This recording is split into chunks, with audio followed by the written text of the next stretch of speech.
శ్రోతలకు నా హృదయపూర్వక నమస్కారములు. మనము భగవద్గీతను ఆత్మజ్ఞాన గీతగా చెప్పుకుంటున్నాము. ఇప్పటి వరకు 2వ అధ్యాయము సాంఖ్యయోగములో 39వ శ్లోకం వరకు చెప్పుకోవడం జరిగింది. ఇప్పుడు 40వ శ్లోకం సాంఖ్యయోగంలో చెప్పుకోబోతున్నాం. అయితే ఒకసారి అసలు ఈ భగవద్గీత ఎందుకు మొదలైంది, ఎక్కడ మొదలైంది, ఎవరి కోసం మొదలైంది, ఎవరు మొదలుపెట్టి చెబుతున్నారు అనేటువంటి విషయములను మననము చేసుకోకపోతే మనము మన సాధన, ఆధ్యాత్మిక సాధన, ఆత్మజ్ఞాన సాధన, ఈ ఆత్మజ్ఞాన చదువు, ఆధ్యాత్మిక చదువు ఎలా చదువుకోవాలో, ఎలా జీవించాలో మనకు తెలియదు. ఇప్పుడు ఇది మనం చెప్పుకునేది ఎప్పుడో జరిగిపోయినటువంటి మహాపురుషుడైనటువంటి దైవావతారుడైనటువంటి కృష్ణ భగవానుడు చెప్పింది కనుక ఆయన మాటలను నెమరు వేసుకోవటం, వారిని గౌరవించటం, వారిని పూజించటం, అర్చించటం అనేటువంటి భావంతో మాత్రమే కాదు. ఆ భగవానుడు ఈ విషయాలను చెప్పింది మనం తరించటానికి. యావత్ సృష్టి భూమి మీద మానవాళి ఉన్నంత కాలం వాళ్ళు తరించటానికి, అంటే తరించటం అంటే ఏంటి? ముందు బాధలు లేకుండా జీవించటం, దుఃఖములు లేకుండా జీవించటం, హాయిగా సుఖంగా జీవించటం. ఇది శరీరపరముగా. ఈ శరీరము మరణాన్ని పొందుతుంది, అంటే నశించిపోతుంది. నశించిపోతున్నప్పుడు, జీవి నశించిపోయినప్పుడు అది తరింపు ఎలా అవుతుంది? బ్రతికున్నంతకాలం సుఖంగా, హాయిగా, సంతోషంగా జీవించటం తరింపుగానే ఉంటుంది. కానీ మరి నశించిపోతుంది కదా ఈ శరీరం, అది మరణం కదా. అది మరణిస్తున్న వ్యక్తికి, ఆ వ్యక్తికి సంబంధించిన అందరికీ కూడా అది దుఃఖాన్ని కలిగించేదే కదా. అందులో తరింపు ఎలా ఉంటుంది? ఉండదు కదా. కనుక నాయనా, నువ్వు మరణించే శరీరానివి కాదు. నువ్వు శరీరానివి అనేది నిజమే. ఎంతవరకు అంటే అది శరీరము ఉన్నంత వరకు. కానీ ఈ శరీరాన్ని నడిపేటువంటి, శరీరములో ఉన్నటువంటి పవిత్రమైన ఆత్మస్వరూపుడవు నీవు. నేను కూడా అటువంటి ఆత్మస్వరూపుడనే. ఆ విషయం నాకు తెలుసు, నీకు తెలీదు అని కృష్ణ భగవానుడు చెబుతున్నారు అర్జునుడికి. నాకు తెలిసినటువంటి నేను అనంత ఆత్మస్వరూపుడను. యావత్ విశ్వము ఆత్మస్వరూపమే. నువ్వే కాదు, నేనే కాదు, ఇక్కడున్న జనులందరూ, ఈ విశ్వంలో ఉన్న సమస్త చైతన్య జడ పదార్థములన్నీ కూడా అనంత ఆత్మస్వరూపములే.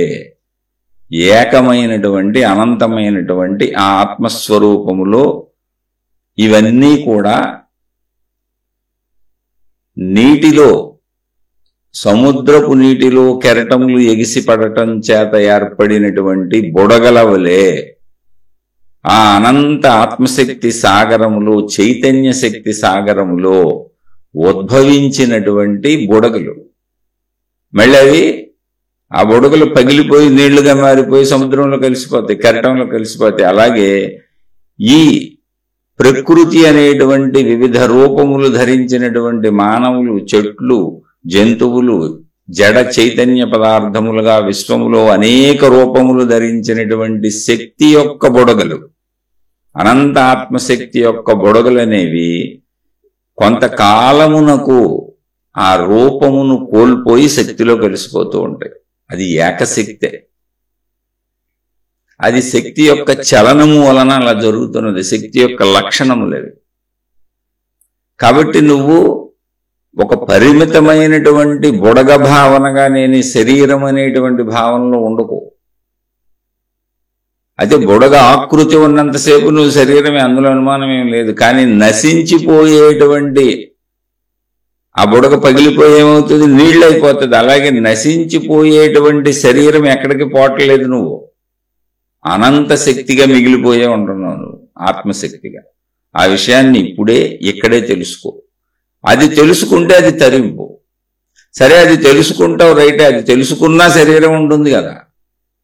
అది తెలుసుకున్నా తెలుసుకోకపోయినా శరీరం ఉంటుంది కదా. శరీరం నశించే వరకు ఉంటుంది కదా. ఆకృతి దాల్చినటువంటి బుడగ దాని ఆకృతి కోల్పోయి నీరయ్యే వరకు బుడగగానే ఉంటుంది కదా, అలా శరీరం ఉంటుంది కదా. అంటే శరీరము ఉన్నంత వరకు ప్రాపంచిక శారీరక ధర్మములు పాటించు, అదే కర్మయోగము. అంటే శరీరం కర్మ సంబంధితమైనది. నేను అనంత ఆత్మశక్తిని అనేటువంటి భావన జ్ఞాన సంబంధితమైనది, భావరూపం అది. కనుక శరీరం ఉన్నంత వరకు జ్ఞానభావాన్ని నీలో నిలుపుకుంటూ కర్మను కరెక్ట్గా చేయి, ధర్మంగా చేయి, అదే ధర్మము అని చెప్పారు. కర్మ సరిగ్గా చేయాలి. ఈ విషయాన్ని ఎవరు చెప్పాలి? శరీరం ఉండి ఆత్మశక్తి భావన తెలిసిన వాళ్ళు చెప్పాలి. వాళ్ళకి శరీరం కూడా ఉండాలి, వాళ్ళు శరీరంతో జీవిస్తూ ఉండాలి. అనంత ఆత్మస్థితి ఎరుక వాళ్ళకి తెలిసి ఉండాలి, అది వాళ్ళ స్వరూపమే అయి ఉండాలి. అంటే ఆత్మశక్తి ఎరుక, శరీర ఎరుక రెండు ఒకేసారి కలిగిన వాళ్ళు చెప్పగలరు. ఆయనే కృష్ణ భగవానుడు చెబుతున్నాడు. ఎవరికి? అర్జునుడికి. అర్జునుడికి ఎందుకు చెప్పవలసి వచ్చింది అంటే, అర్జునుడు మనవలే సామాన్యుడు. అంటే సామాన్యుడు అంటే మనతో పోల్చుకోకండి, శరీర రూపధారణలో చెప్పాను, శరీర భావనలో ఉన్నవాడు. కానీ మానవ మాతృలలో అత్యున్నతుడు. అంటే ధర్మపరంగా కానీ కర్తవ్య నిర్వహణాపరంగా కానీ పాండవులను మించినటువంటి వారు ఆనాటి కాలంలో భూమి మీద లేరు. అంటే ధర్మ విషయాలలో, సద్గుణాలలో, మంచిని పాటించటంలో ఎంతటి వారు అంటే తమ సర్వస్వాన్ని కోల్పోవటానికి ఒప్పుకొని సిద్ధమైపోయారు తప్ప అధర్మానికి వెళ్ళరు, అసత్యము ఆడరు.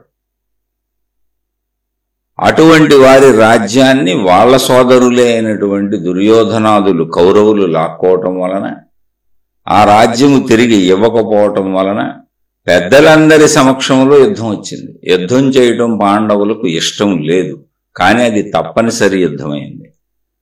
ఆ యుద్ధములో కృష్ణ భగవానుడు పాండవుల వైపు ఉండి, కృష్ణుడు అర్జునునికి రథసారథిగా ఉన్నారు. యుద్ధం మొదలైపోయింది, ఇరువైపులా సమరశంఖములు పూరించుకున్నారు. ఆ సమయములో అర్జునుడు అటువైపు ఉన్న వాళ్ళంతా నా బంధువులే, నా అన్నదమ్ములే, నా వాళ్లే, నా గురువులే, నన్ను పెంచి పెద్దను చేసిన వాళ్లే, వాళ్లను చంపలేను, ఎందుకంటే యుద్ధం చేస్తే వాళ్ళని చంపితే గాని నేను యుద్ధం గెలవను, కనుక నాకు ఈ నెత్తురుకూడు వద్దు అనేటువంటి భావంతో మొత్తం అస్త్రశస్త్రములు వదిలేసి దుఃఖిస్తూ కూర్చుండిపోయాడు. అయితే అలా కూర్చున్నటువంటి అర్జునునికి కృష్ణ భగవానుని యొక్క జ్ఞానము, శక్తి రెండు తెలుసు. కనుక అయ్యా నేను తప్పు చేస్తున్నాను, రైట్ చేస్తున్నాను నాకు తెలియటం లేదు, నా మనసు ఇలా ఉన్నది, నా మనసును మీకు విన్నవించాను, ఇప్పుడు నేను కర్తవ్యం ఏం చేయాలో నాకు మీరు తెలియచేయండి. నేను మొట్టమొదటిసారిగా చెబుతున్నాను, ఇప్పటి వరకు మిమ్మల్ని స్నేహభావంతో అనుసరించాను, సఖుడుగా భావించాను, ప్రియ సఖుడుగా, అత్యంత ఇష్టమైన ఆప్తుడుగా మీతో తిరిగాను. కానీ ఇప్పుడు శిష్యభావంతో మీ ముందు ప్రణమిల్లుతున్నాను, మోకరిల్లుతున్నాను, ఈ దుఃఖాన్ని భరించలేకపోతున్నాను, కర్తవ్యం నాకు తెలియటం లేదు, మీరు నన్ను ఆజ్ఞాపించండి ఇలా చెయ్యని. ఎందుకంటే నా మేధస్సు పోయింది, నా బుర్ర పనిచేయట్లేదు, ఎందుకంటే నా వాళ్ళనే మోహంలో ఇరుక్కుపోయింది. కానీ ఆ నా వాళ్లే నన్ను చంపడానికి వచ్చారు, నా వాళ్ళు అనుకోవడం తప్పులేదు. ఇప్పుడు మన కుటుంబం ఉంది, నా వాళ్ళు అనుకోవడం తప్పులేదు. ఎంతవరకు నా వాళ్ళు అనుకోవాలి? వాళ్ళు నీకు హాని కలిగించనంత వరకు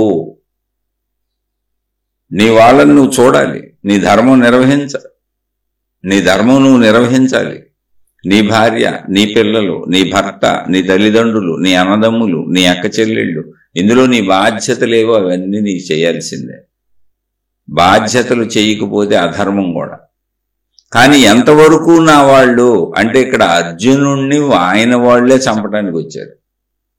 పైగా వచ్చిన వాళ్ళు ఎవరో అన్నదమ్ములు, రాజ్యం లాక్కుంది వాళ్లే అనుకోండి, కొంచెం చెడ్డవాళ్ళు. వాళ్ళకి సపోర్టర్స్ ఎవరో తనను పెంచి పెద్ద చేసినటువంటి పెద్దవాళ్ళు, తండ్రులు ఉన్నారు, తాతలున్నారు, ముత్తాతలున్నారు, మొత్తం వాళ్ళ బంధువర్గం అంతా ఉంది. తనకు విద్యలు నేర్పిన గురువులు ఉన్నారు, గురుపుత్రులు ఉన్నారు, స్నేహితులు ఉన్నారు. వీళ్ళంతా నా వాళ్ళు నిజమే, నిన్నటిదాకా నాతో చక్కగా తిరిగారు వీళ్ళంతా. కానీ ఇప్పుడు వీళ్ళు చెడు వైపు నుంచి నన్ను చంపడానికి వచ్చారు. అలాగే ఇప్పుడు మన కుటుంబంలో అయినా మన తల్లిదండ్రులే మన బానిసల్లాగా చూస్తున్నారు. నువ్వు పనికిరాని సన్నాసి అంటున్నారు, నువ్వు పనికిరాని వెధవ అంటున్నారు. అప్పుడేం చేయాలి?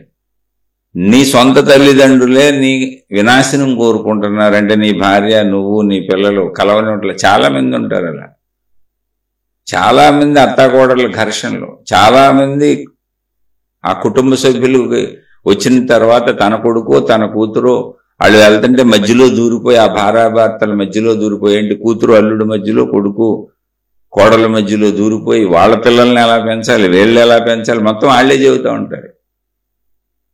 అయితే ఇది ఎవరికి సాగుతుందంటే, తల్లిదండ్రులు అధిక ధన సంపదలు కలిగి ఉండి పిల్లలు కొంచెం తక్కువలో ఉన్నప్పుడు వృద్ధాప్యంలోకి వచ్చినా కూడా ఆ తల్లిదండ్రులకి అహం తగ్గదు. ఎందుకంటే ధనం ఉంది, కీర్తి ఉంది, ప్రతిష్టలు ఉన్నాయి, అంగబలం ఉంది, ఆర్థిక బలం ఉంది. పిల్లలు వాళ్ళకంటే తక్కువలో ఉన్నారు, ఇష్టమైతే మా కాళ్ళ దగ్గర పడి ఉండండి, లేకపోతే పోండి అన్నట్టుగా ప్రవర్తిస్తారు. అటువంటి వాళ్ళని చూడక్కర్లేదు. ఇదే మహాభారతం.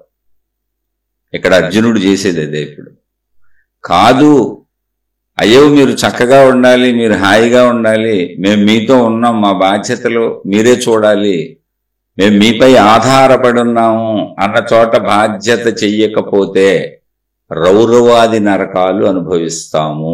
ఇది యథార్థము.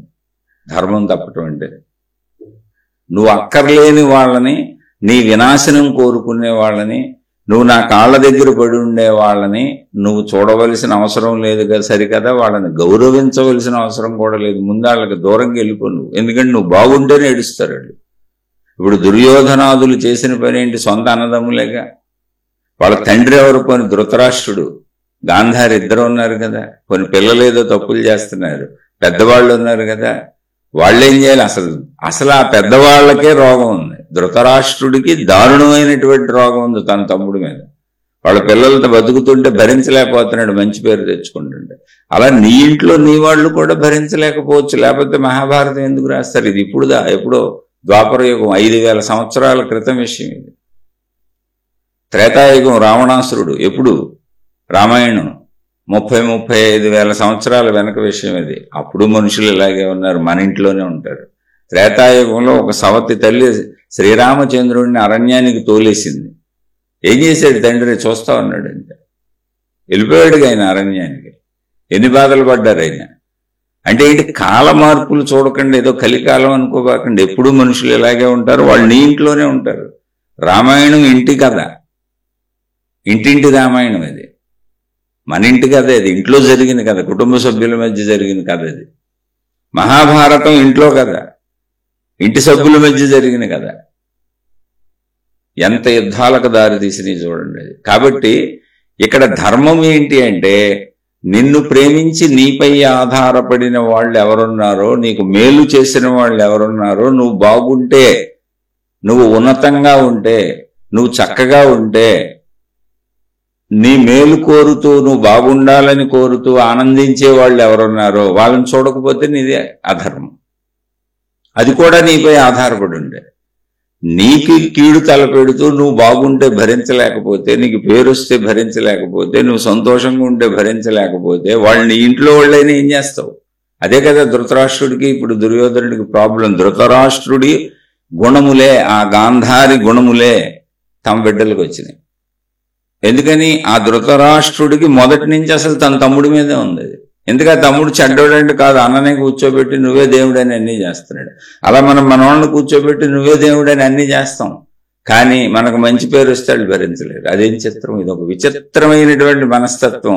నేను కొత్తగా చెబుతున్నది కాదు, ఆల్రెడీ దీనిని వ్యాస మహర్షి రచించి ఇచ్చిన మహాభారతం ఇది. ప్రతి ఇంటా ఉంటుంది. అయితే ఆ భరించలేని వాళ్ళు తండ్రి పాత్రలో ఉన్నారా, తల్లి పాత్రలో ఉన్నారా, అన్న పాత్రలో ఉన్నారా, తమ్ముడు పాత్రలో ఉన్నారా అంటే అక్కడ ధృతరాష్ట్రుడి పాత్ర, గాంధారి పాత్ర, దుర్యోధనుడి పాత్రలో, రామాయణంలో సవతి తల్లి పాత్ర.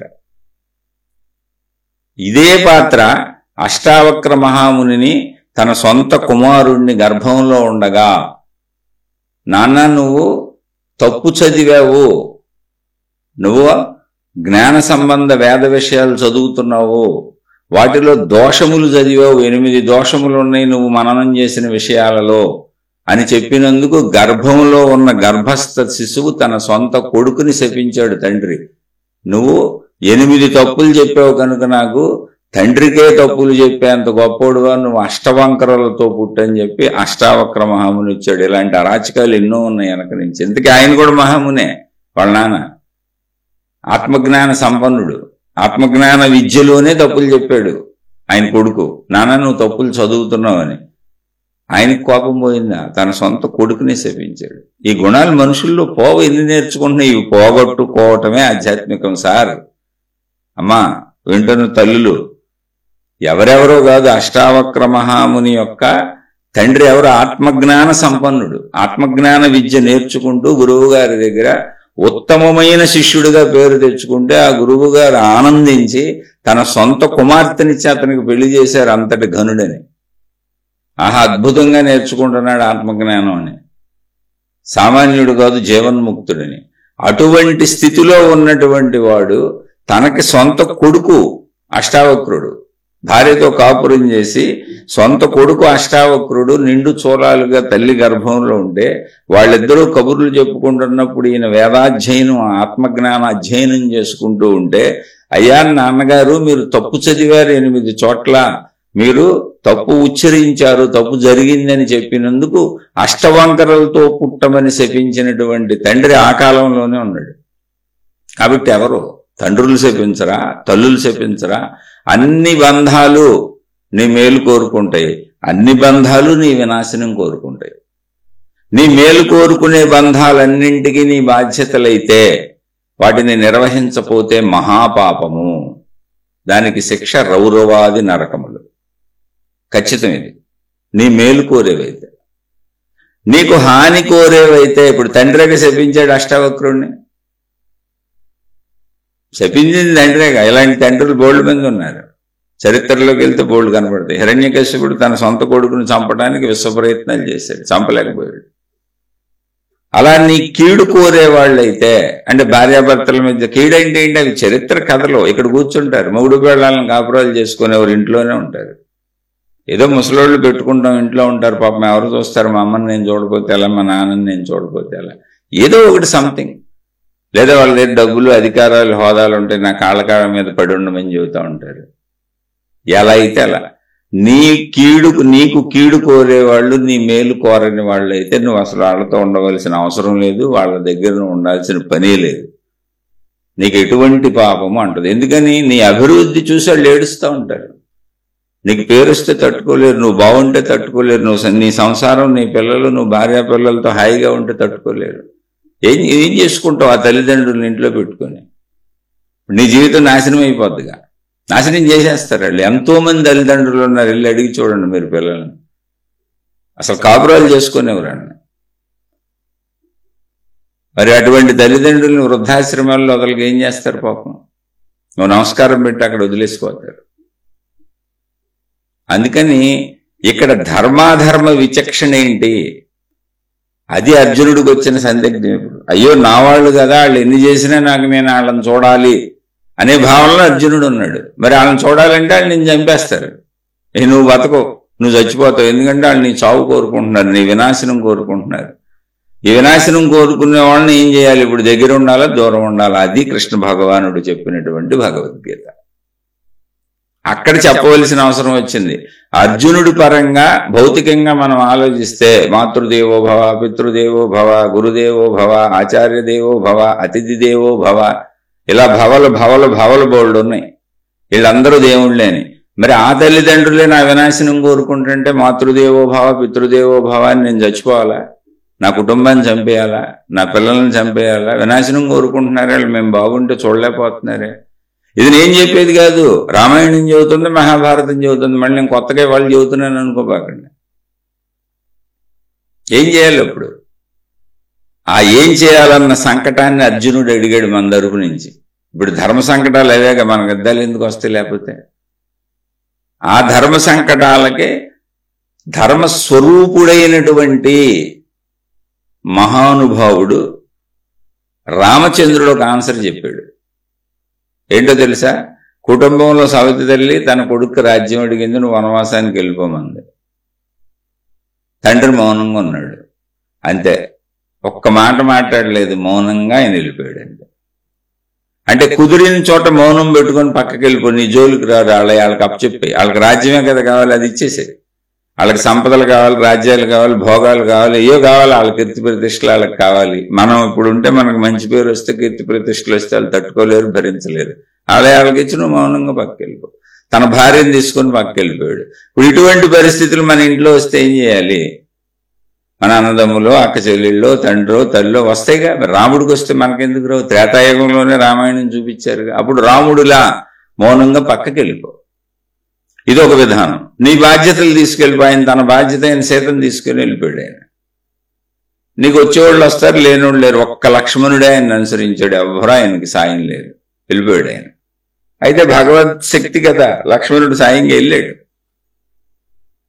సరే, అది రాముడు చూపిన మార్గం, ఘర్షణ లేనటువంటిది. ఇప్పుడు ఇక్కడ అన్నదమ్ముల బిడ్డలు ఈర్ష్యలు అసూయలతో రాజ్యాలు లాగేసుకున్నారు. పోన్లే, మేము అలా మౌనంగా ఉంటాం, నిశ్శబ్దంగా ఉంటాం, మాకేం ఘర్షణ వద్దు, మా బతుకులు మేము బతుకుతాం, 5 ఊళ్ళే ఉండిపోని మేము ఎటన్నా పోతామని. సూది మన మోపినంత కూడా ఇవ్వను, అది కూడా యుద్ధం చేయకుండా ఇవ్వను. యుద్ధం అయితే తప్పనిసరి దుర్యోధనుడే పలికాడు. ఎందుకంటే 5 ఊళ్ళు ఇవ్వండి చాలు అని యుద్ధం వద్దని చెప్పడానికి శ్రీకృష్ణ భగవానుడు స్వయంగా దూతగా వెళ్ళాడు. యుద్ధాన్ని కోరుకుంటుంది దుర్యోధనుడు, యుద్ధం చేయాలని లేదు. 5 ఊళ్ళు ఇవ్వకపోయినా చక్కగా శ్రీకృష్ణ భగవానుడు వీళ్ళని తీసుకెళ్లిపోయి తన దగ్గర ద్వారకలో పెట్టుకుంటాడు. వీళ్ళు వెళ్ళిపోతారు. అప్పుడు దాకా భిక్షాటం చేసిన వాళ్ళకి గొడవే ఉంది. ఆయన చెప్పాడు కూడా అర్జునుడు, ఈ ఏడుస్తూ అర్జునుడు అది కూడా చెప్పాడు. అర్జున విషాద యోగంలో అర్జునుడు దుఃఖిస్తూ కృష్ణుడితో చెప్పాడు, అయ్యా యుద్ధం మాకెందుకు, ఈ గొడవ ఎందుకు, ఇంతమందిని చంపటం ఎందుకు, మేము భిక్షాన్నం తిని బతుకుతాం, ఇంతకు ముందు మాకు అలవాటే, వనవాసంలో భిక్షాన్నమే తిన్నాం, మళ్ళీ భిక్షాన్నమే తింటాం, మా 5 కోసం ఎందుకు లేదు. ఇంకోటి కూడా చెబుతున్నాను కృష్ణ, ఒకవేళ వాళ్ళు నన్ను వదలరు, చంపేస్తారంటావా, చనిపోతాం, ఆ దుర్యోధనాదుల చేతుల్లో చనిపోతాం, మేము యుద్ధం చేయం, మా వాళ్ళని చంపం అన్నాడు. ఇప్పుడు ఇది కరెక్టా కాదా, మూఢత్వమా మూర్ఖత్వమా అర్జునుడికి అర్థం అవట్లేదు. మానసికంగా నా వాళ్ళని ఎదిరించలేని మనకు కూడా అనిపించవచ్చు, ఏంటి మా నాన్న ఎలా చేస్తున్నాడు, మా అమ్మ ఎలా చేస్తుంది, మా సొంత వాళ్ళు ఎలా చేస్తున్నారు, ఇప్పుడు నేనేం చేయాలి, వీళ్ళని ఎదిరించాలా ఎదిరించకూడదా, వీళ్ళ అసలు స్వరూపం అందరికీ చెప్పాలా చెప్పకూడదా, వీళ్ళ గురించి బయటకి చెప్పాలా చెప్పకూడదా, వీళ్ళు నన్ను ఇలా పీడిస్తున్నారని, వీళ్ళకి ఇటువంటి బుద్ధులు ఉన్నాయని చెప్పాలా చెప్పకూడదు, ఇలా బోల్డ్ సందిగ్ధాలు వస్తాయి మనకు నిత్య జీవితంలో. అయ్యాక అసలు కుటుంబాల్లో ఘర్షణ లేని చెప్పండి. ఇప్పుడు భార్యాభర్తలు గొడవ వస్తుంది. ఇప్పుడు భార్య ఇలా చేస్తుందని అసలు చెప్పాలా చెప్పకూడదా, భర్త ఇలా ఉన్నాడని చెప్పాలా చెప్పకూడదా, నా కొడుకు ఇలా చేస్తున్నాడని చెప్పాలా చెప్పకూడదా, నా తండ్రి ఇలా ఉన్నాడని చెప్పాలా చెప్పకూడదు. ఇదేగా ఘర్షణ. పీడించుకు తింటా ఉంటారు కూర్చొని. అన్ని బంధాలు ఒకటి కాదు, అన్ని బంధాలు ఒకళ్ళొకళ్ళు పీడించుకుంటూ ఉంటారు. అయితే ఏంటి, హైయెస్ట్ లో పీడింపులు ఉన్న చోట ఈ ప్రాబ్లం వస్తుంది. ఇక్కడ అర్జునుడికి హైయెస్ట్ లోకి వచ్చింది, మరి వస్తే ఏం చేయాలి? రాముడు చూపిన మార్గంలో అక్కడ బయటకు వెళ్ళిపోతే గొడవ లేదు, నేను మౌనంగా ఉన్నాను, మీ జోలికి రాని, ఇదిగో మీ రాజ్యాలు మీ గొడవలు మీకు అప్పచెప్పేశాను, నేను నా దారిని అడిగిపోయాను, ఎక్కడ రాముడు అనే పేరు కూడా మీకు వినపడదు, మీకు వినపడనంత దూరం వెళ్ళిపోయాను, నేను ఎక్కడ రాజును కూడా అవును, వెళ్ళిపోయారు అడవిలో ఏదో కందమూలాలు తిని, నా భార్య ఉంది కాబట్టి మా బాధ్యత చూసుకుంటూ బతుకుతా, మీ జోలికి రాను, మళ్ళీ నేను ఎక్కడ బయటకు వెళ్ళి పేరు కూడా తెచ్చుకుని, అది తెచ్చుకున్నా మీరు భరించలేరుగా అని వెళ్ళిపోయాడు ఆయన. అదొక స్టోరీ, అంటే అదొక విధానం, అక్కడ కుదిరింది ఆయనకి అది. కానీ ఇక్కడ యుద్ధం చేయకపోతే ఊరుకొని అంటున్నాడు దుర్యోధనుడు. ఎందుకంటే చిన్ననాటి నుంచి అలా చంపడానికి ప్రయత్నిస్తున్నాడు. ఇలా మనకు కొన్ని సమస్యలు మళ్ళీ మన కుటుంబాల్లో వస్తాయి. పోలే నేను తప్పుకుంటాను, తప్పించుకుంటాను, పక్కకు పోతాను, మౌనంగా ఉంటాను, నేను మీ జోలికి రాను, మీరు నా జోలికి రాకుండా అంటే కుదరదు, ఊరుకోరు. అప్పుడేం చేయాలి? వాళ్ళ చేతిలో దెబ్బలు తినాలి. అర్జునుడే అంటున్నాడు, వాళ్ళ చేతిలో చచ్చిపోతాను, వాళ్ళు వదిలేస్తే భిక్షాటం చేసుకుంటాను. ఎందుకని వాళ్ళు నా వాళ్లే కనుక. ఇంతకీ వాళ్ళు నా వాళ్ళు. కుటుంబంలో విషయం అండి, బయట స్నేహితులు మిత్రులు అనుకోబాకండి, కానీ కాదు, సొంత కుటుంబంలో విషయం. వస్తాయి మనకు రోజువారీ, ఇదేగా జీవితం. మీరేదో అసలు ఇదేదో భగవద్గీత అంటే ఆత్మజ్ఞాన గీత అని పేరు పెట్టాన్ని ఆత్మజ్ఞానం అనుకోబాకండి. నిత్య జీవితంలో అసలు ఎలా ఉండాలో ముందు కర్మయోగం ఇది, ఏం చేయాలని. అది కృష్ణ భగవానుడు. ఇప్పుడు అర్జునుడైతే తనది చెప్పేశాడు, నేను వాళ్ళ చేతిలో చచ్చిపోవడానికి సిద్ధంగా ఉన్నా, చంపరు వదిలేస్తే భిక్షాటంతో బతుకుతా, నేను మాత్రం యుద్ధం చేయను, వాళ్ళని చంపను. అది చెవటానికి బాగానే ఉంది, కానీ అర్జునుడికే కన్ఫ్యూజన్గా ఉంది. ఏంటంటే నేను చెవటమైతే నేను చెప్పాను నా వాళ్ళని, కానీ అసలు వాళ్ళ చేతిలో నేను చచ్చిపోవడం, నేను వాళ్ళతో యుద్ధం చేయకుండా ఉండటం, నేను భిక్షాటం చేసుకోవడం అసలు కరెక్టే, నీ ధర్మమేనా నేను మాట్లాడుతుంది, లేదా పిరికితనమా, మోహమా, మూఢత్వమా, అజ్ఞానమా, నాకే తెలియట్లేదు. అదేంటి నన్ను చంపడానికి వచ్చినప్పుడు నేను కనీసం చంపడానికి వచ్చిన వాళ్ళని నేను వ్యతిరేకించకపోవటం ఏంటి, నన్ను నేను రక్షించుకోవటం అని చేసుకోవాలిగా. నాకు భార్య పిల్లలు నా కుటుంబం అంతా ఉంటాయిగా. మరి నేను చచ్చిపోతాను, నా భార్య ఏమవుద్ది, నా పిల్లలు ఏమవుతారు, ఇది నేను ఆలోచించాలిగా. అటువంటి సంకటం అర్జునుడు మనసులో ఉంది, కానీ యుద్ధం చేయడం ఇష్టం లేదు, బలంగా ఇష్టం లేదు. అప్పుడు అడిగాడు కృష్ణ భగవానుడిని, ఇలా మన జీవితాలు నిత్యం సాగుతూనే ఉంటాయండి, ఇదంతా మన జీవన కథే, లేకపోతే మనకెందుకంటే రాసి అందిస్తారు దీన్ని, మనకు తెలీదా అంటే? మనకు తెలియదు ఎలా ఉండాలి, కన్ఫ్యూజ్ అయిపోతాం. మంచోళ్ళు అందరూ కన్ఫ్యూజ్ అయిపోతారు. మంచోళ్ళు ఎప్పుడు ఓడిపోదాం అనుకుంటారు, మంచోళ్ళు ఎప్పుడు మా నాన్నే కదా మా అమ్మాయి కదా ఫోన్లే చేయని అనుకుంటారు. మా సొంత మామగారు నిజంగా జరిగింది, అమ్మా నాన్న అని అన్నిసార్లు చెబుతున్నావు ఏంటని మీకు అనిపించవచ్చు. మా సొంత మామగారు అంటే నా భార్య తండ్రి గారు, ఆయన ఎయిర్ ఫోర్స్లో పనిచేస్తూ వాళ్ళది ఒక పేద కుటుంబం అయితే చిన్నతనంలోనే ఆయన కుటుంబాన్ని వదిలిపెట్టి వెళ్ళి నానా తిప్పలు పడేది చదువుకొని ఎయిర్ ఫోర్స్లో ఉద్యోగం తెచ్చుకొని అక్కడ వివాహం అయ్యి అక్కడే ఉంటూ చాలా తక్కువగా ఖర్చు పెట్టుకొని జీతం తనకు వచ్చేది. ఇంటి దగ్గర తన తల్లి వాళ్ళంతా ఉన్నారు, అన్నదమ్ములు ఉన్నారని తండ్రి చనిపోయారు. అప్పుడు తల్లికి డబ్బులు పంపేవాళ్ళు ఆయన చాలా తక్కువ ఖర్చు పెట్టుకొని మొత్తం జీతం అంతా తల్లికి పంపేసేవారు. ఆయనకి భార్య ఉంది, మళ్ళీ అక్కడ పిల్లలు పుట్టారు, అయినా అతి తక్కువగా ఖర్చు పెట్టుకొని తల్లికి పంపుతానే ఉన్నారు సంవత్సరాలు. వాళ్ళు చక్కగా అయ్యా ఇదంతా పిల్లల్ని చూస్తున్నాం, తమ్ముళ్ళని చదివిస్తున్నాం, ఇల్లు శుభ్రంగా ఉంది, ఇల్లు నడుపుతున్నాం, డబ్బులు దాస్తున్నాం, ఇది ఇల్లు కొన్నాం, ఈ చేసాం, అవి కొంటున్నాం, ఈ కొంటున్నాం అంటే ఈయన ఇంకా అసలు పాపం అంతా అక్కడే తల్లి చూసుకుంటుంది, అన్నదమ్ములు చూసుకుంటున్నారు, నా సొంత తల్లే కదా అని మొత్తం ఆయన ఏమీ పొదుపు చేసుకోలే, మొత్తం వాళ్ళకి పంపేశారు. ఎయిర్ ఫోర్స్ ఉద్యోగం అయిపోయింది. ఎయిర్ ఫోర్స్లో 10 ఏళ్ళు 15 ఏళ్ళు అయిపోయినాక ఉద్యోగం అయిపోద్ది, అక్కడి నుంచి పంపించేస్తారు, ఏదైనా గవర్నమెంట్ జాబులు ఇస్తారు. అలా ఎయిర్ ఫోర్స్ అయిపోయేటప్పుడు ఆయన ఛార్జీల డబ్బులతో ఉన్నాడు అంతే, ఆయన అంతా తల్లికి పంపించేశాడు. అన్ని సంవత్సరాలు అసలు ఆయన ఇంటికి రాలా, అక్కడి నుంచి తల్లి వాళ్ళని నమ్ముతూ పంపించేశాడు. భార్య పిల్లలతో ఇంటికి వచ్చాడు, ఇంటికి వెళ్ళి తలుపు కొట్టాడు. నా సొంత మామగారు ఇంటికి వెళ్ళి తలుపు కొడితే తలుపు తెరుచుకుంది, ఎవరో కొత్త వాళ్ళు వచ్చి తలుపు తీశారు. అమ్మా ఎవరు మీరు, పలానా వాళ్ళు ఇక్కడ మా తల్లిగారు మా వాళ్ళు ఉండాలని. అదేంటి నాయన, ఇల్లు మాకు ఎప్పుడూ అమ్మేశారు, ఎన్నో సంవత్సరాలు అయింది, వాళ్ళు అమ్మేసి వెళ్ళిపోయారు ఇక్కడి నుంచి, ఎప్పుడూ అమ్మేశారు మాకు ఇల్లు. అసలు ఇల్లు కూడా అమ్మేశాడు, ఈయన ఇచ్చిన డబ్బులన్నీ పట్టుకొని వాళ్ళ దారిని వాళ్ళు వెళ్ళిపోయారు. సొంత తల్లి మోసం చేసింది కొడుకుని. అసలు ఈ కథ అంతా చెబితే ముందు ఆ కథ ఒక 10 గంటల శీర్షికలు అవుతాయి, అందులో మనకేం ఉపయోగం ఉంది మీకు క్లుప్తంగా చెప్పాను. అంటే తల్లులు మోసం చేయరు, తండ్రులు మోసం చేయరు అని అనుకోబాకండి. తల్లులు అమ్మేసుకుంటున్నారు పిల్లల్ని, కానీ అమ్మేస్తున్నారు. సామాన్యమైన దారుణాలు లేవు తండ్రులు చేసే పిల్లల పట్ల. అయితే అందరూ అలా ఉండరు. బెటర్ ఏంటి అంటే, ఉన్నంతలో బెటర్ ఏంటి అంటే 99% మాతృదేవోభవ, పితృదేవోభవ, ఆచార్య దేవోభవ, అతిథి దేవోభవ, 99%. ఒక 1% రాక్షసి జాతి అలా ఉంటుంది. ఆ 1% నీకే తగిలితే ఏం చేస్తావు? ఇప్పుడు ఆ 1% అర్జునుడికి తగిలింది, అలా అందరికీ ఎంతో కొంత తగులుద్ది. ఎంత మంచి వాళ్ళైనా ఎంతో కొంత ఏడిపిస్తూ ఉంటారు, ఎంతో కొంత పీడిస్తూ ఉంటారు, ఎంతో కొంత మానవ సంబంధాల్లో స్వార్థం ఉంటుంది. అప్పుడు ఈ పరిస్థితుల్లో ఏం చేయాలన్నది రామచంద్రుడు అలా చెబితే, ఇప్పుడు అర్జునుడు తనకే సందిగ్ధం వచ్చేసి కృష్ణ భగవానుడిని అడిగాడు, అయ్యా నేను మాట్లాడే మాటలు అసలు మూఢత్వమా, నా బుద్ధి పనిచేయట్లేదు, ఇక నువ్వు ఆజ్ఞాపిస్తే నువ్వు చెప్పింది చేస్తానంతే, ఎందుకంటే నాకు నీ గురించి సర్వం తెలుసు, నువ్వు ఎలాంటి మూఢత్వానికి అసలు లోను అవ్వవు, నువ్వు సంపూర్ణ జ్ఞానస్వరూపుడివి, కాబట్టి నువ్వే నన్ను ఇప్పుడు నడపాలి, నాకేం తెలియదంటే అప్పుడు కృష్ణ భగవానుడు మొట్టమొదటగా అర్జునుడికి ఆత్మజ్ఞానాన్ని చెప్పారంటే, అసలు నాయన నువ్వు ఇక్కడ చచ్చిపోతారనుకుంటున్నావు, మనుషులు ఇవన్నీ శరీరాలు, ఈ శరీరాలు నిజమేనీ కాదు, బొమ్మలు అయ్యాయి. ఈ శరీరాలకు ఆధారమైనటువంటి అనంత ఆత్మశక్తి ఏకంగా ఉంది, అది నీలో ఉంది, నాలో ఉంది, ఇక్కడ ఉన్న అందరిలో ఉంది. నువ్వు చంపినా చంపకపోయినా, నువ్వు యుద్ధం చేసినా చేయకపోయినా ఈ శరీరాలనేవి నశించిపోతాయి. కాలధర్మం అది, కాలధర్మం తన బంధం చేసుకుపోద్ది, దాన్ని ఆపడం కుదరదు. బాల్య కౌమార యవ్వన వార్ధక్య దశలు నిరంతర శరీర మార్పులు కాలధర్మము.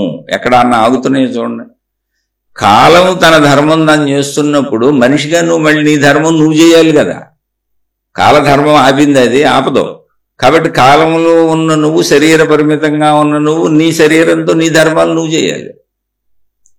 అందుకని ఆత్మజ్ఞానం చెప్పి, అనంత ఆత్మశక్తి స్థితులు చెప్పి, ఈ స్థితిని అర్థం చేసుకో. ఏది అనంత ఆత్మజ్ఞాన స్థితిని అర్థం చేసుకో. కానీ శరీరంతో ఉన్నావు కదా, శరీరంతో ఉన్నప్పుడు కాలధర్మం సాగుతుంది కదా. బాల్య కౌమార యవ్వన వార్ధక్య దశలు అలా మార్పులు చెంది వెళ్ళిపోతుంది కదా. అప్పుడు నీ ధర్మం నువ్వు చేయి. కాలధర్మం ఆగలేదుగా, సృష్టి ధర్మం ఆగట్లేదుగా. ఋతువులు మారుతా ఉన్నాయి, ప్రకృతి అన్ని సమకూరుస్తూ ఉంది, చెట్లు అన్ని పండిస్తా ఉన్నాయి, మనకు అన్ని దొరుకుతా ఉన్నాయి, అన్నీ జరిగిపోతున్నాయి. సూర్యుడు వస్తున్నాడు, వెళ్తున్నాడు. ఏది ధర్మం ఆపలేదుగా ఇక్కడ ప్రకృతిలో. మరి నువ్వెందుకు ధర్మం ఆపుతావు? నువ్వు నీ ధర్మం నువ్వు చేయాలిగా. ఇప్పుడు నీ ధర్మం ఏంటో అది చెయ్యి, అది కర్మయోగము. ముందు ఆత్మజ్ఞానం చెప్పి తర్వాత నీ ధర్మం నువ్వేం చేయాలో అది చెయ్యి అనేటువంటి కర్మయోగాన్ని చెప్తున్నారు. ఏంటి కర్మయోగము? శరీరంతో నువ్వు చేయాల్సింది. అక్కడ ధర్మం ఏదో చెయ్యి. ఇప్పుడు దుర్యోధనాదులు చేస్తున్నది రైట్ అనుకో, నువ్వు వాళ్ళని అంగీకరించు. వాళ్ళు చేస్తుంది తప్పు అనుకో, తప్పుని ఎలా అంగీకరిస్తావు? అప్పుడు నీ ధర్మం నువ్వు చేయి. నీ ఇంట్లో అయినా అంతే, బయట అయినా అంతే, మనకైనా అంతే, మనకైనా అంతే, ఎవరికైనా అంతే. అది నీ భర్త, నీ భార్య, నీ తల్లి, నీ తండ్రే కాదు, వాళ్ళు అధర్మం చేస్తున్నారు. నువ్వు అధర్మానికి సపోర్ట్ చేసావు అనుకో, అప్పుడు నువ్వు కూడా అధర్మం అయిపోయావుగా. అది నీ పట్ల జరిగే అధర్మం కావచ్చు, నీ వాళ్ళు ఇతరులకు చేసే అధర్మానికి నువ్వు సహకరించి నువ్వు కూడా అధర్మం చేయొచ్చు. నీ పట్ల చేసే అధర్మాన్ని నువ్వు ఒప్పుకున్నా నువ్వు అధర్మపరుడిగా అయిపోయావు. ఇప్పుడు నీ సొంత వాళ్ళు నీ పట్లే అధర్మంగా ప్రవర్తిస్తున్నారు, నువ్వు ఒప్పుకున్నావు నా వాళ్లే కదా అని. ఇప్పుడు ఏమైంది? వాళ్ళలో రాక్షస ప్రవృత్తిని పెంచావు నువ్వు. నువ్వు వ్యతిరేకించి ఉంటే కనీసం వాళ్ళు ధర్మాన్ని బలవంతంగా ధర్మాన్ని నిర్వహించేవాళ్ళు. నువ్వు వ్యతిరేకించకపోవటం వలన ఇప్పుడు వాళ్ళు రాక్షసులే అధర్మంలోకి వెళ్ళిపోయి పాపాన్ని మూట కట్టుకుంటారు. ఆ అధర్మ ప్రోత్సాహానికి నువ్వు పాపాన్ని మూట కట్టుకుంటావు. ఆ ధర్మం చేయి. కాలం తన ధర్మం చేస్తుంది, ప్రకృతి తన ధర్మం చేస్తుంది. ఎక్కడ ధర్మాలు తప్పలా, ఏది ధర్మం తప్పట్లా ఇక్కడ సృష్టిలో. సృష్టికి మూలమే ధర్మము. ధర్మము అంటే ఏంటి? చెట్టు కాయలు కాయటం, పువ్వులు పూయటం దాని ధర్మం. సూర్యుడు రావటం వెళ్తాం సూర్యధర్మం. ప్రకృతిలో వాతావరణ మార్పులు మనుషులు బ్రతకడానికి అనుకూలంగా, జీవులు బ్రతకడానికి అనుకూలంగా జరిగేయన్ని ప్రకృతి ధర్మాలు. అలాగే నీ శరీర ఎదుగుదల తరుగుదల జరిగిపోతుంది, అది నీ చేతిలో లేదు, అది ప్రకృతి ధర్మం. మరి మనిషిగా నువ్వు నీ ధర్మం ఎందుకు చెయ్యు? నీ ధర్మం చెయ్యి, అధర్మం చేయకు. అధర్మం చేస్తున్న వాళ్ళని సమర్థించటము, మౌనంగా ఉండి అంగీకరించటము, భరించటము కూడా అధర్మమే. అందుకని కర్మయోగాన్ని చెబుతున్నారు. ఇప్పుడు ఇది మనకి రాదు. మరి మా అబ్బాయి కదండి, మా అమ్మాయి కదండి, మా నాన్నగారు కదండి, మా అమ్మగారు కదండి, ఇప్పుడు వాళ్ళని ఏమంటామండి, నేను మౌనంగా ఉంటానండి అంటే, మౌనంగా ఉంటే ఊరుకుంటే రాముడు మౌనంగా ఉన్నాడు, ఊరుకుంటే ఓకే పోనీ వెళ్ళిపో మౌనంగా ఉంటే. కానీ చంపేస్తామంటున్నారు, యుద్ధం తప్పదంటున్నాడు. ఏం చేయాలి ఇప్పుడు? నిన్ను మేము మౌనంగా ఉండలేము, అయితే నువ్వు మా కాళ్ళ కింద చెప్పు కింద తేలిలో పడి ఉండాలి. నీ సొంత ఇంటిని తెచ్చుకోకూడదు, నీకు పేరు తెచ్చుకోకూడదు, నీకు గుర్తింపు తెచ్చుకోకూడదు, మీరెవరూ మాకంటే బాగా బతకూడదు, నువ్వు కానీ నీ భార్య కానీ నీ పిల్లలు కానీ మాకంటే బాగా బతకూడదు, మాకంటే బాగా పేరు తెచ్చుకోకూడదు, మా దగ్గర పనివాళ్ళలా ఉండాలి అని నీ సొంత వాళ్ళే కోరుకుంటున్నారు. ఏం చేస్తావు ఇప్పుడు? ధర్మమా అధర్మం? అది ధర్మాధర్మములు ఏదైతే వాళ్ళకి శిక్షలు అనుభవించక తప్పదు. నోటితో చెప్పింది కాదు అది. దానికి ఇప్పుడు చెబుతున్నాడు కృష్ణ భగవానుడు. అంతే తప్ప ఇదేదో అర్జునుడికి చెప్పాడు మనకు వర్తించదు అనుకోపాకండి, నిత్య జీవితంలో వర్తిస్తుంది. అలా చెబుతూ ఆత్మజ్ఞానాన్ని చెప్పి, నాయన ఏం జరిగినా చచ్చిపోయేవాళ్ళు ఎవరూ లేరు, ఆత్మకు అసలు చావు లేదని చెబుతూ, శరీరం ఉన్నన్నాళ్ళు ధర్మాన్ని పాటించవలసిందే, ఆ ధర్మాన్ని పాటించడమే కర్మయోగము. ఆ కర్మయోగం గురించి చెబుతూ ఇప్పుడు ఇంతకు ముందు శ్లోకంలో కూడా ఆయన చక్కగా చెప్పారు, అర్జున ఇప్పుడు వరకు నీకు సాంఖ్య శాస్త్రాన్ని చెప్పాను, ఆత్మతత్వాన్ని, దాన్ని నీకు బాగా అర్థమయ్యేటట్టుగా చెప్పుకొచ్చాను. అయితే ఇప్పుడు నీకేం చెబుతున్నానంటే ఆత్మతత్వం చెప్పాను కదా. ఆత్మగా శక్తిగా ఎవరు చనిపోయేవాళ్ళు లేరు, ఇవన్నీ శరీరాలు. కానీ మరి శరీరాలు ఉన్నంతకాలం ఏం చేయాలి? అందుకని నీకు ఇప్పుడు కర్మ సంబంధమైన విషయాలను చెబుతున్నాను విను అన్నారు 39వ శ్లోకంలో ఆయన.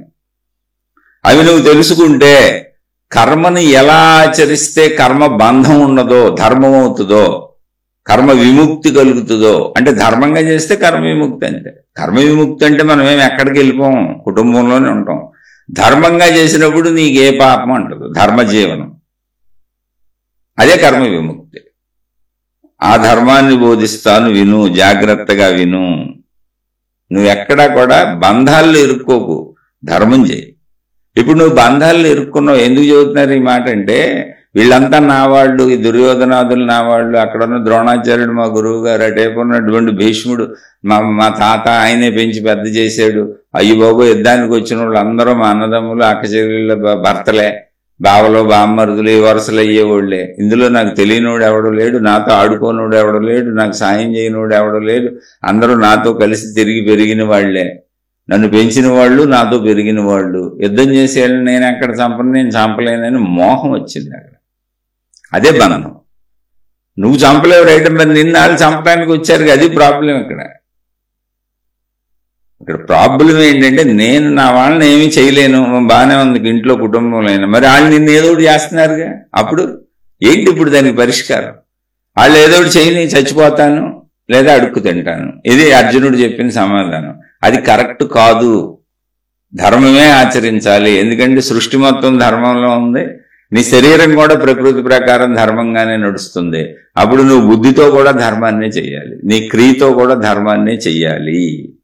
కాబట్టి ఇప్పుడు నీకు ధర్మాన్ని చెబుతాను విను అని 40వ శ్లోకం చెబుతున్నారు. నేహాభిక్రమనాశోస్తి ప్రత్యవాయోన విద్యతే స్వల్పమప్యస్య ధర్మస్య త్రాయతే మహతో భయాత్. చక్కగా జాగ్రత్తగానండి, ఎంత చక్కగా చెప్పారు. నేహాభిక్రమనాశోస్తి ప్రత్యవాయోన విద్యతే స్వల్పమప్యస్య ధర్మస్య త్రాయతే మహతో భయాత్. ఎంతో భయాన్ని పోగొడుతుంది, భయం నుంచి తరింపజేస్తుందంట. ఏంటది? స్వల్పమప్యస్య ధర్మస్య. నువ్వు ఆచరించేటువంటి చిన్న ధర్మం, పెద్దది కాదు. నువ్వు ధర్మాన్ని చిన్నగా అయినా ఆచరించు, అది నీకెంతో ధైర్యాన్ని ప్రసాదిస్తుంది, భయాన్ని పోగొడుతుంది. త్రాయతే మహతో భయాత్. ఎంతో పెద్ద భయాలనే పోగొట్టేస్తుంది, భయం లేని మనసు తయారవుతుంది. ఏంటి? స్వల్పమప్యస్య ధర్మస్య.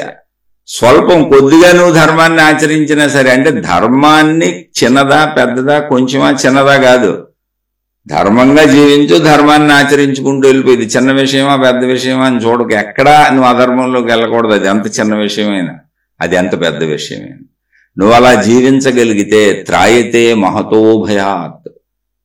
అది నిన్ను మహాభయాల నుంచి, ఎటువంటి భయము లేనటువంటి స్థితికి తీసుకెళ్లి నిన్ను తరింపజేస్తుంది.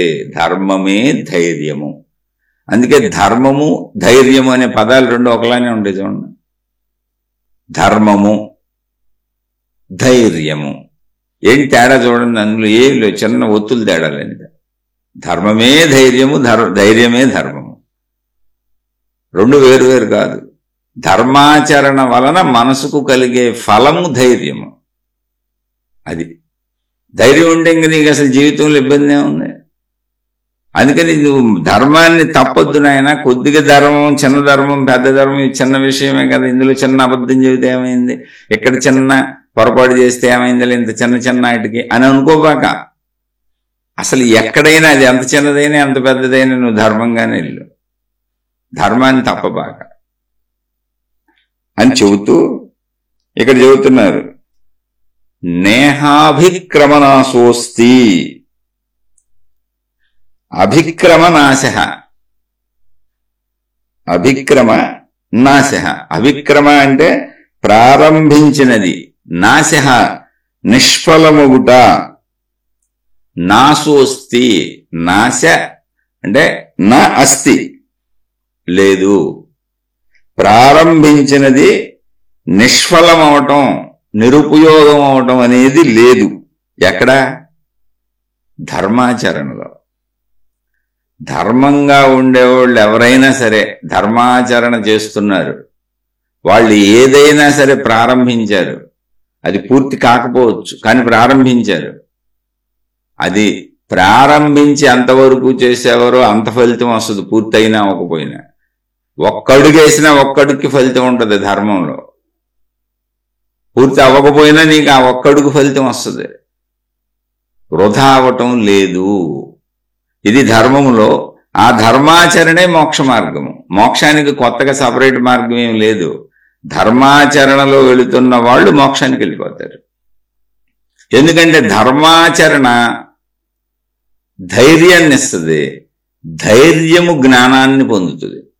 ధర్మాచరణలో ఆటోమేటిక్గా జీవిస్తున్న వాడికి మానవ మనస్తత్వాలు తెలిసిపోతాయి, చుట్టూ ఉన్న వాళ్ళు అర్థమైపోతారు, తాను ఎలా ఉన్నాడో అర్థమవుతుంది. అంటే ధర్మాచరణ ఎప్పుడు చేయగలుగుతాడు? తనలో నిగ్రహ శక్తి వస్తుంది. అలా మొత్తంగా జ్ఞానం అర్థమవుతూ ఉంటుంది. జ్ఞానం అంటే ఏంటి? అర్థం అవటం, తెలియటం. అంటే మోక్షానికి వెళ్ళిపోతూ ఉంటాడు. జ్ఞానం అర్థమైన కొద్దికి వికసిస్తూ ఉంటాడు, వికాసం పెరుగుతూ ఉంటుంది. దాని అంతటదే వైరాగ్య గుణములు వస్తూ ఉంటాయి. ఎంత అవసరమో అంతే పొందుతాడు, ఎంత అవసరమో అంతే అనుభవిస్తాడు, ఎంత అవసరమో అంతే మాట్లాడతాడు, ఎంత అవసరమో అన్ని అంతే చేస్తాడు. బాధ్యతలు వదలడు, ధర్మాన్ని తప్పడు. ధర్మము అనేది ఒక్కడు పట్టుకుంటే ధైర్యము అనేటువంటి వంతెన ద్వారా మోక్షాన్ని చేరతాడు మనిషి. ధర్మము ధైర్యమై, ధైర్యము జ్ఞానమై, జ్ఞానము మోక్షమై వెలుగొందుతుంది. ధైర్యం అంటే ఏంటి? జీవించేటప్పుడు భయము లేదు, దుఃఖము లేని స్థితి ధైర్యం అంటే.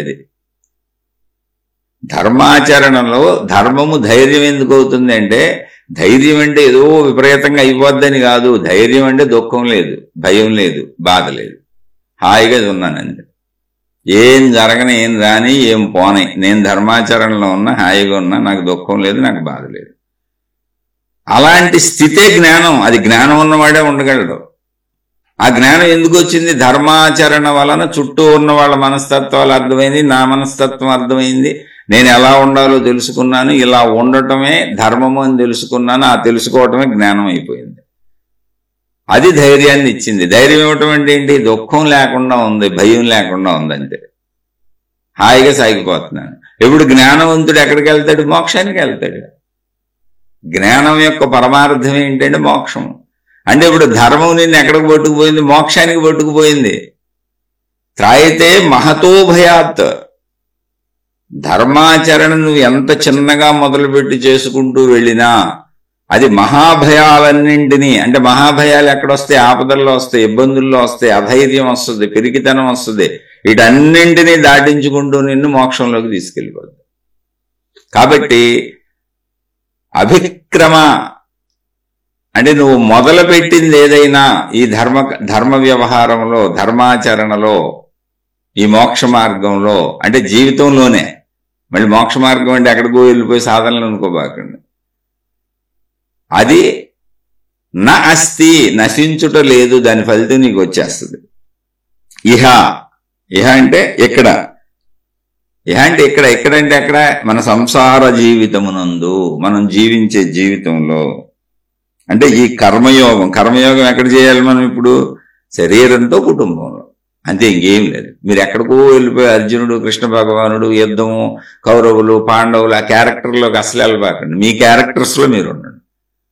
ప్యూర్లీ మీతో మీరు ఉండండి, మీ హృదయంలో ఉండండి. మీ చుట్టూ ఉన్నటువంటి క్యారెక్టర్లు ఏంటో చూసుకోండి. మీ తల్లిదండ్రులు, మీ కుటుంబం, భార్య, భర్త, పిల్లలు, మీ బంధువులు, మీ మిత్రులు, మీలో చెడు, వాళ్ళల్లో చెడు, ఇదంతా చూసుకొని ధర్మం ఎక్కడుందో ఎక్కడ లేదో చూసుకొని మీరు ధర్మంగా ఉన్నారా లేదా గమనించుకోండి. అందుకే ఇది మనం చెప్పుకునేది.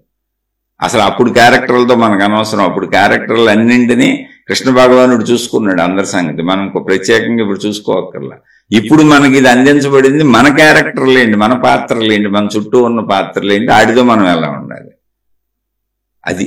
అందులో మనది ఇప్పుడు అర్జునుడు వినే ప్రతివాడు అర్జునుడే. స్త్రీలైనా పురుషులైనా ఆర్జన అవసరం ఉన్న ప్రతివాళ్ళు, ఆర్జన అంటే కావాలి అనే భావన ఉన్న ప్రతివాళ్ళు, ఇక్కడ బ్రతకడానికి ఇది అవసరము, పొందాలి అనే భావన, ప్రయత్నం ఉన్న ప్రతివాళ్ళు అర్జునులే.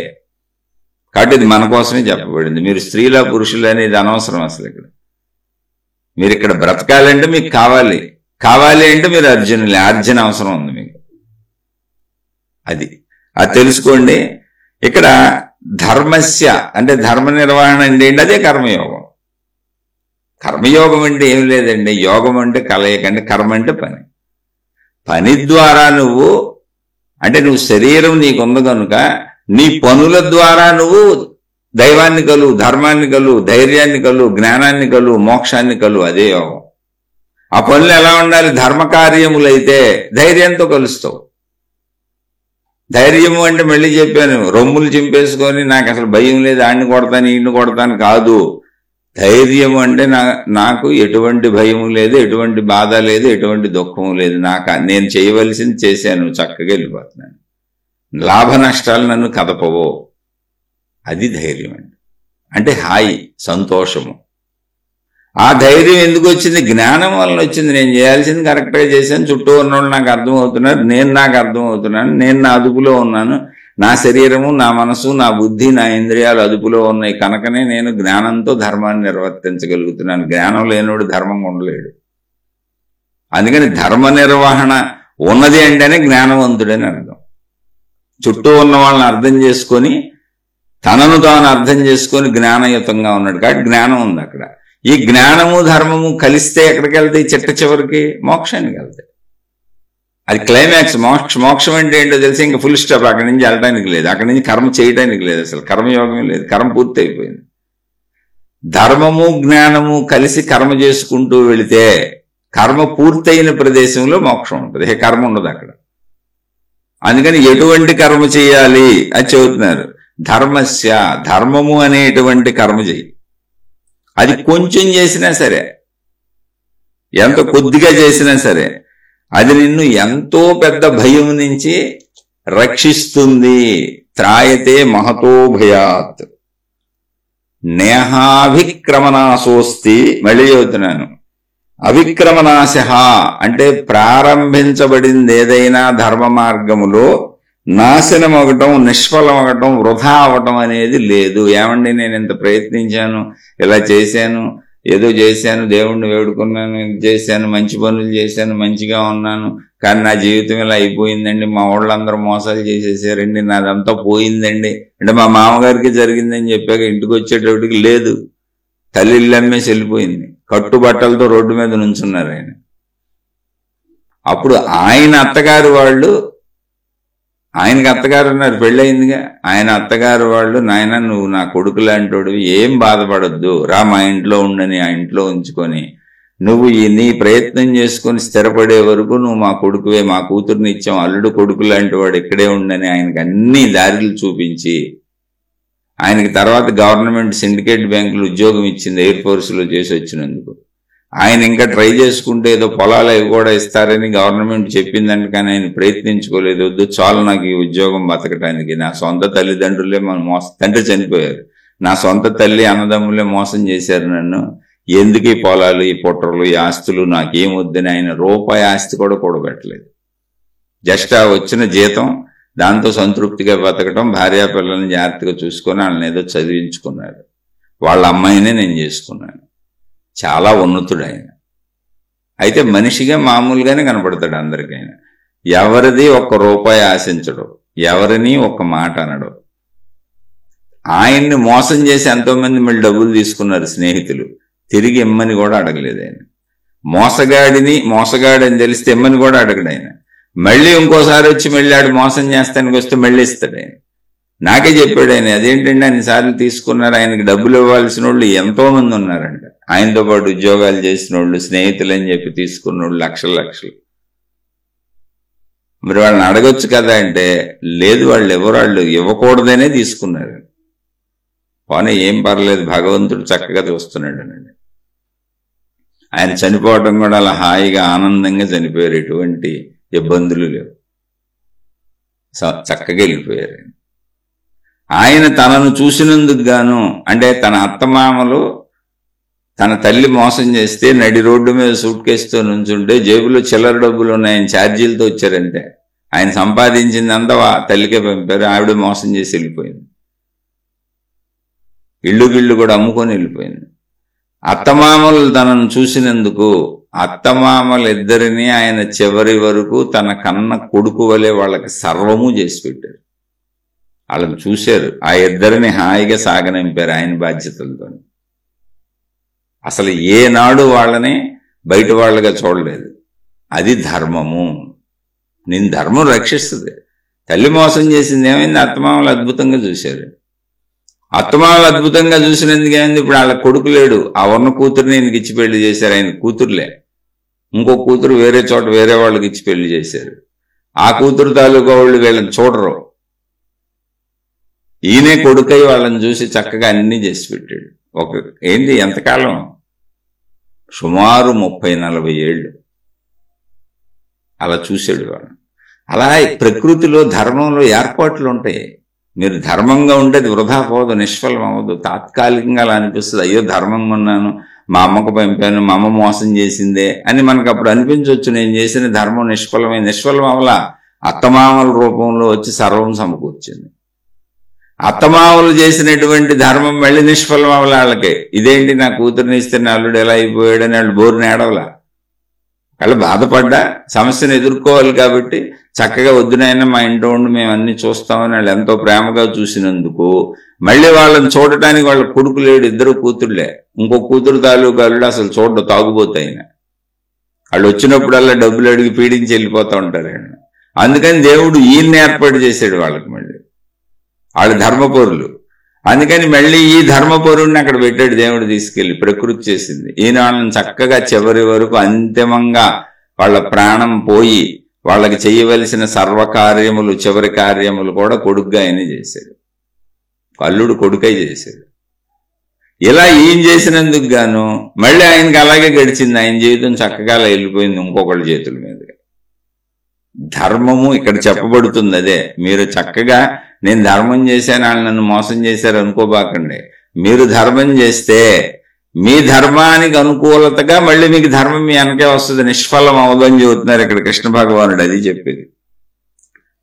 ఇక్కడ అంటే ఈ కుటుంబంలో, ఈ కర్మయోగంలో నువ్వున్న చోట అవిక్రమనాశ, ఈ ధర్మ మార్గములో ప్రారంభించినది నాశనమొగుట అన్నది నా అస్తి లేదు. ప్రత్యవాయ, నాశనం అవటమే కాదు, ప్రత్యవాయో నా విద్యతే. ప్రత్యవాయ అంటే దోషము గాని లేక విరుద్ధ ఫలితము, నీకు వ్యతిరేక ఫలితము రావటం గాని అస్సలు జరగదు. నా విద్యతే లేదు. అంటే ఒకసారి మనం మంచి చేస్తే మనకు చెడు చేస్తున్నారని అనిపిస్తుందంటే చెడు చేసేవాళ్ళు నీకు దూరంగా వెళ్ళిపోతారు. తర్వాత నీకు అంత మంచి జరుగుతుంది. మనం ఏమిటంటే ఇమీడియట్ గా ఇప్పుడు ఫలితాలు చూస్తాం. అసలు నా జీవితంలోనే ఇలాంటి ఘట్టాలు బోర్డు ఉన్నాయి. నా చుట్టూ చూసినటువంటి నా ఎంతో మంది స్నేహితులు, బంధుమిత్రులు చూస్తా పెరిగా 55 ఏళ్ళు. మనం తాత్కాలికంగా అనుకుంటాం నేను వాళ్ళకి మంచి చేశాను, వాళ్ళు ఇంత మోసం చేసి చెడు చేసి నేను ధర్మంగా ఉంటే ఇలా వెళ్ళిపోయారే, నన్ను మోసం చేసి వెళ్ళిపోయారే, మోసగించి వెళ్ళిపోయారే, నన్ను నష్టపరిచి వెళ్ళిపోయారే అనిపిస్తుంది. అక్కడికి అయిపోలేదు అది. నువ్వు ధర్మం చేయి, వాళ్ళు వెళ్ళిపోవాలి కనుక నేను వాళ్ళ అధర్మ పరులు కనుక ఒక అధర్మ కార్యం చేసి నీ నుంచి దూరంగా వెళ్ళిపోయారు. ధర్మం చేసేవాళ్ళు నీకు వస్తారు. భగవంతుడు ఉన్నాడుగా, ధర్మం పోదు. అదే చెప్పబడుతుంది ఇక్కడ. ధర్మములో నువ్వు ధర్మ మార్గంలో నడుస్తూ ఉంటే నువ్వు ప్రారంభించింది వృధా అవటం అనేది ఉండదు. అసలు మనుషులు పోవచ్చు, వృధా అయినట్టు నీకు కనపడవచ్చు, ఏదో జరిగిపోయినట్టు కనపడవచ్చు, వృధా అవటం అనేది ఉండదు.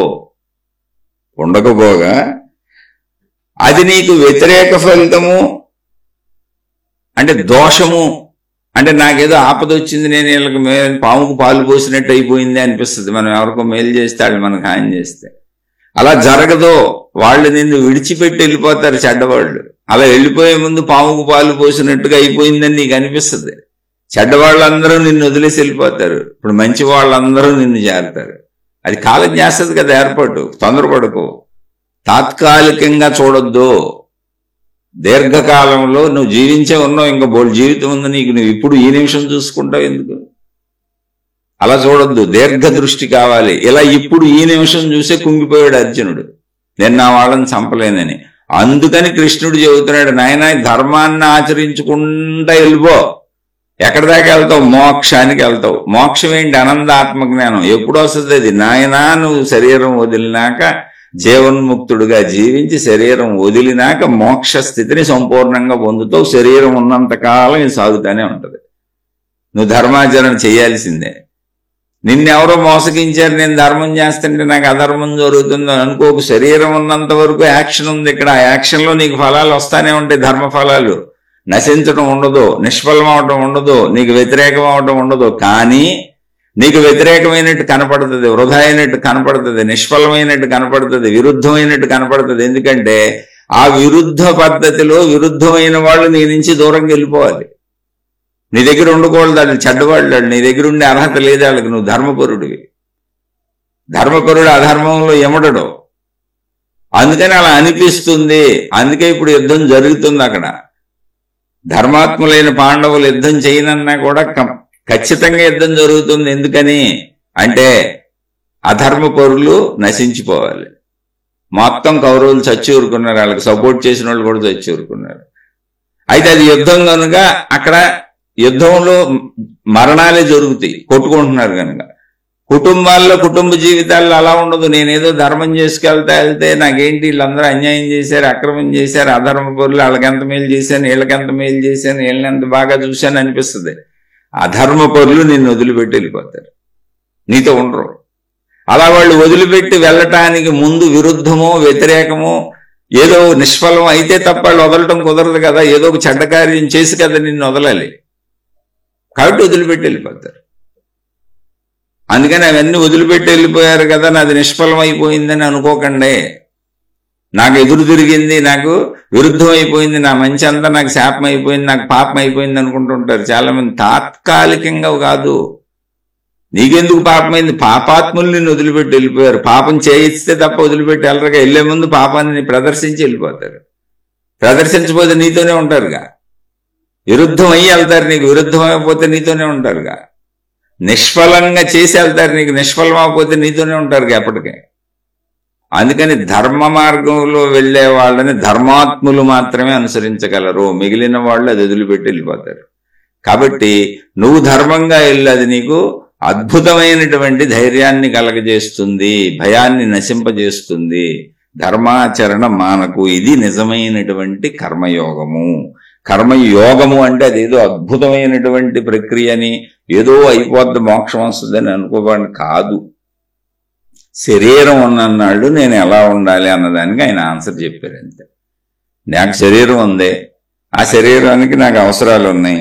నా అవసరాలకు ముందు అసలు నన్ను కన్న తల్లిదండ్రులు ఉన్నారు, నాతో పుట్టిన అన్నదమ్ములు అక్క చెల్లెళ్ళు ఉన్నారు, నేను వివాహం చేసుకున్నటువంటి భార్య ఉంది, నేను కన్న పిల్లలు ఉన్నారు, నా స్నేహితులు ఉన్నారు, నాకు సాయం చేసిన వాళ్ళు ఉన్నారు, నా ద్వారా సాయాలు పొందిన వాళ్ళు ఉన్నారు. ఇలాగే సృష్టి మొత్తం నడిచేది. అత్తమామలు ఉన్నారు, అనేక మంది ఉన్నారు. ఇప్పుడు ఇందులో నేను ధర్మ నిర్వహణ ఎలా చేయాలి అనే సమస్య ప్రతి వ్యక్తికి వస్తుంది. ఎందుకని మనుషులందరూ అధర్మ ధర్మాలతో కూడుంటారు. చెడు ఉంటుంది, మంచి ఉంటుంది. ఎక్కడ ఎలా వ్యవహరించాలనేటువంటి కన్ఫ్యూజన్ ఎప్పుడు వస్తుంది. ఆ కన్ఫ్యూజన్లో కృష్ణ భగవానుడు చెబుతుంది ఏంటంటే, ప్రేమతోనైనా సరే మీ వాళ్ళు అధర్మం చేస్తుంటే నువ్వు సహకరించుకో. నువ్వు నష్టపోవటం గొప్పతనం అనుకోకు. అర్జునుడు నష్టపోవటం గొప్పతనం అనుకోకు. రాముడులాగా మౌనంగా వెళ్ళిపోయి పర్వాలేదు, ఏదో పోయిందేదో రాజ్యమే కదా, ఇందులో పోయింది ఏమైంది, ఎవరు తింటే ఏమైంది, అది సంపదే కదా, మా వాళ్ళు అనుభవిస్తే ఏంటి, నేను అనుభవిస్తే ఏంటి అనుకుంటే చక్కగా నీ భార్య పిల్లల్ని తీసుకొని నీ దారి నువ్వు వెళ్ళిపో. రాముడు అలాగే వెళ్ళిపోయాడు. అక్కడ యుద్ధాలు అక్కర్లా. కాదు, అసలు నిన్ను చంపేస్తాను, నువ్వు బతికుంటేనే భరించలేము, నేను తట్టుకోలేము, నీ ఈర్ష్య అసూయ ద్వేషం, నువ్వు నాశనం అయిపోవాలి, నీ పిల్లలు నాశనం అయిపోవాలి, నీ కుటుంబం నాశనం అయిపోవాలి అని ఇప్పుడు దుర్యోధనుడిలాగా యుద్ధాలు ప్రకటించి నువ్వెప్పుడూ ఇలా నాశనమే అయిపోతూ ఉండాలి, మాకంటే ఎక్కువలో నేను తట్టుకోలేమంటే అప్పుడు నిన్ను నువ్వు తగ్గించుకోవటం కూడా, నిన్ను నాశనం చేసుకోవటం కూడా అధర్మమే. నీ బ్రతుకు నీ ధర్మం, నీ శరీరం నీకు ఇవ్వబడింది. ప్రకృతి ప్రకారం నీ శారీరక ధర్మాలకి వాటికి ఏం కావాలో ధర్మంగా అనుభవించు. అలా నువ్వు వివాహం చేసుకున్నావు, నీ బాధ్యతలు ఏంటో చెయ్యి. ఒకవేళ నీ మీద ఆధారపడి నువ్వే చూడాలి, నువ్వే దిక్కంటే నీ తల్లిదండ్రులను తప్పకుండా చూడు. ఎవరికైనా చేయి ధర్మం. కానీ నీ నాశనాన్ని కోరుకునే వాళ్ళు నీ సొంత వాళ్ళైనా సరే, నా సొంత వాళ్ళు కదా, నేను ఎదిరించలేను, నాకు ప్రేమ ఉంది, నేను నాశనం అయిపోతానులే నా వాళ్ళ ముందు అని నువ్వు అనుకోవటం కూడా అధర్మమే. నీకు నువ్వు కూడా అధర్మం చేసుకోకూడదు. ఎందుకంటే ప్రకృతి మొత్తం ధర్మంతో నడుస్తుంది. అందుకని ధర్మాన్ని ఆచరించు, నీకు అసలు భయమే ఉండదు. ఇప్పుడు భయమేగా అర్జునుడికి, నా వాళ్ళందరినూ నేను చంపలేననే పిరికితనం కదా, వీళ్ళందరినీ చంపడం ఏంటని మోహంతో వచ్చిన పిరికితనం కదా అది. అంటే ఆయనలో హాయి పోయింది. భయం అంటే ఏంటి, ఆయన పిరుకోడని కాదు, దుఃఖం వచ్చేసింది, హాయి పోయింది, సంతోషం పోయింది. అది ధైర్యం. ధైర్యం అంటే సంతోషం, హాయి, సుఖంగా ఉండటం, సంతోషంగా ఉండటం. అంతే తప్ప ఆన్లైన్ని కొట్టేసే ధైర్యం కాదు, ఆన్లైన్ని తిట్టేసే ధైర్యం కాదు, అది ధైర్యం కాదు, అహంకారం, పొగరు. ధైర్యం అంటే శాంతం, ధైర్యం అంటే హాయి, ధైర్యం అంటే ఓర్పు, ధైర్యం అంటే ప్రశాంతత. అది ధైర్యం. ధర్మము, ధైర్యము, జ్ఞానము, మోక్షము వరుసది. ధర్మము ధైర్యాన్ని ఇస్తుంది. అసలు ధర్మానికి ముందు జ్ఞానాన్ని పెట్టుకోవాలి. జ్ఞానము, ధర్మము, ధైర్యము, మోక్షము. జ్ఞానం ఉన్నవాడే ధర్మాన్ని ఆచరించగలుగుతాడు. ఇప్పుడు ఇది జ్ఞానమేగా కృష్ణ భగవానుడు చెప్పేది. కర్మయోగం జ్ఞానమేగా చెబుతుంది ఆయన. ఇప్పటి వరకు ఆత్మజ్ఞానం చెప్పారు సాంఖ్యయోగంలో. నాయన ఇప్పుడు మళ్ళీ నీకు సాంఖ్యయోగంలోనే కర్మయోగం చెబుతున్నాను. అంటే కర్మ ఎలా చేయాలో శరీరంతో చెబుతున్నా. ఇప్పుడు దాకా చెప్పింది ఆత్మజ్ఞానాన్ని చెప్పా, శక్తి జ్ఞానాన్ని.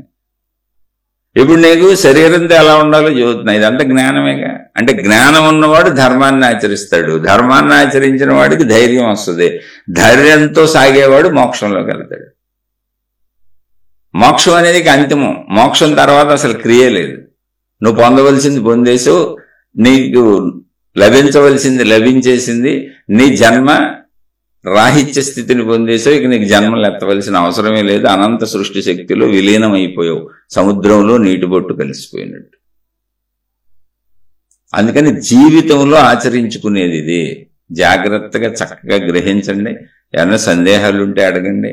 నేను చెప్పింది నా సొంత విశ్లేషణలు కాబట్టి ఒకవేళ ఏమైనా ఎక్కడైనా పొరపాట్లు తప్పులు ఉంటే క్షమించి నన్ను వదిలివేయండి. మంచి ఏమన్నా ఉంటే తీసుకొని ఆచరించుకోండి. శుభమస్తు. మరలా మరొక కొత్త శ్లోకంతో, మరొక కృష్ణ భగవానుని యొక్క కొత్త వాక్కులతో, కొత్త బోధలతో కలుసుకుందాం. కృష్ణ భగవానునికి ఈ బోధ మనకు అందటానికి కారణమైనటువంటి అర్జునుడికి ఇరువురికి నమస్కరిస్తూ, కృష్ణ భగవానుడి పాదాలపై శిరస్సు వంచి ఆయనకి నమస్కరిస్తూ, అర్జునుడికి నమస్కరిస్తూ. ఎందుకంటే అర్జునుడు మనకి ఆయన ఆ పరిస్థితిలోకి రాకపోతే బాధే అందేది కాదు. కృష్ణార్జునులిద్దరూ వేరువేరు కాదు. ఆ కృష్ణార్జునులిద్దరిని స్మరిస్తూ వారికి నమస్కరిస్తూ ఈ శీర్షికని ఇక్కడికి ముగించుకుందాం. మరలా మరొక కొత్త శ్లోకంతో కలుసుకుందాం. మీకు మీ కుటుంబ సభ్యులకు మేలు చేకూరుగాక. మీరు ఎన్ని విన్నా విని ఊరుకుంటే మీరు పొందేదేమీ ఉండదు. ఆచరించాలి. కొద్దిగానైనా ఆచరించే ప్రయత్నం చేయండి, కొద్దిగానైనా సాధన చేసే ప్రయత్నం చేయండి, కొద్దిగానైనా ప్రశాంతంగా కాసేపు కూర్చునే ప్రయత్నం చేయండి. విశ్రాంతిగా కూర్చోండి.